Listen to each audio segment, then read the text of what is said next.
Bonjour à tous. La rupture prématurée des membranes, la RPM. C'est quoi la rupture prématurée des membranes? La rupture prématurée des membranes, c'est tout simplement la libération du liquide amniotique qui entoure le fœtus avant le début du travail. C'est ça la rupture prématurée des membranes. Elle est encore appelée la perte des os.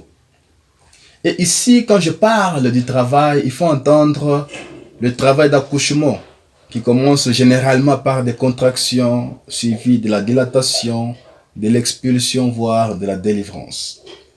Maintenant, de façon normale, la rupture de membrane survient pendant le travail lorsque la dilatation est complète, c'est-à-dire 10 cm. Mais il peut arriver que cette rupture-là puisse survenir pendant le travail alors que la dilatation n'est pas encore complète.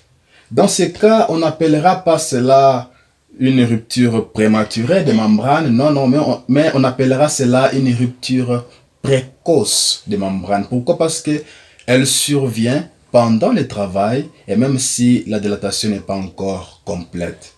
Mais une rupture prématurée des membranes, c'est une rupture qui survient avant même le début du travail.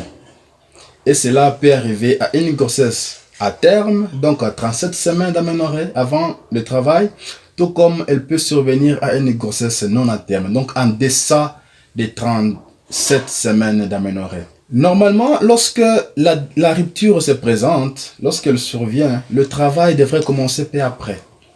Mais lorsque plus de temps se passe, c'est-à-dire au moins 6 heures à 12 heures se passent, alors que le travail n'a pas encore commencé, là, on va être obligé de déclencher le travail de façon artificielle. Oui, on va faire le déclenchement artificiel du travail. Voyez-vous. Maintenant, par rapport à ce déclenchement-là va avoir de l'impact suivant aussi l'âge de la grossesse. Parce que si la grossesse est en deçà de 34 semaines d'aménorrhée, là, on ne va pas vraiment déclencher. Par contre, on va donner des corticoïdes plutôt pour essayer d'accélérer la maturation pulmonaire.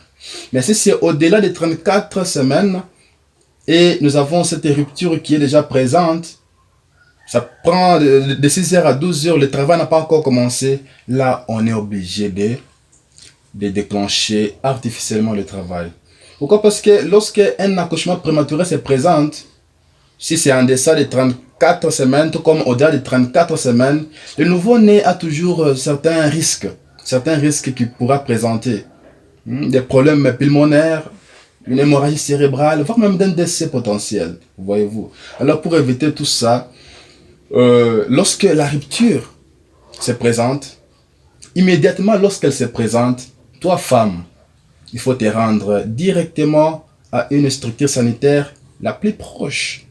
Un hôpital, centre de santé, ou si tu as ton médecin, c'est pas moi, ton sage-femme, appelle-le, parce que c'est une urgence. La poche des os, c'est elle qui protège le fœtus contre les infections. Maintenant, dans ce cas, elle se rend. Donc, il y a une rupture déjà. Donc, le bébé est exposé aux infections. Donc, plus tu prends de temps, plus le nouveau-né ou ton bébé est exposé aux infections. Voyez-vous que ce n'est pas vraiment une chose qu'on doit prendre à la légère. Donc, tu as une rupture, tu perds tes os, rends-toi à une structure sanitaire la plus proche. Merci à vous.